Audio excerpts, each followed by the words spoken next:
Hi dear! Alam mo ba kung patyagaan ang labanan, nako panalo ng mga Hapon dyan. Isa nga sa mga katangian ng mga Hapon na napansin ko dito sa Japan ay ang kanilang pagiging matyaga. Sa loob ng ilang taon na pananatili ko dito sa Japan, makailang beses ko na nga ring nasaksihan at nakita kung gaano katsatsaga ang mga Hapon.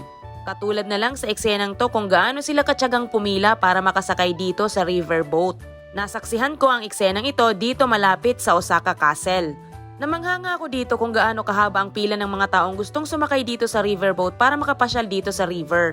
Knowing na ang oras pagdating sa mga Japanese ay napakahalaga kaya naman sobrang nakakamangha yung ganito katsatsagang mga tao. At sa sobrang haba nga ng pila ng time na yon, kahit gusto ko rin ma-experience na makasakay dito sa riverboat ay hindi na ako nag-attempt na pumila pa. Dahil pakiramdam ko talagang mauubos ang oras ko sa pila pa lang. Pero ang kagandahan, ang pila dito sa Japan ay palaging maayos at organisado. Ganito naman ang nasaksihan kong pila na mahigit 1 oras para lang makakain sa isang sikat na ramen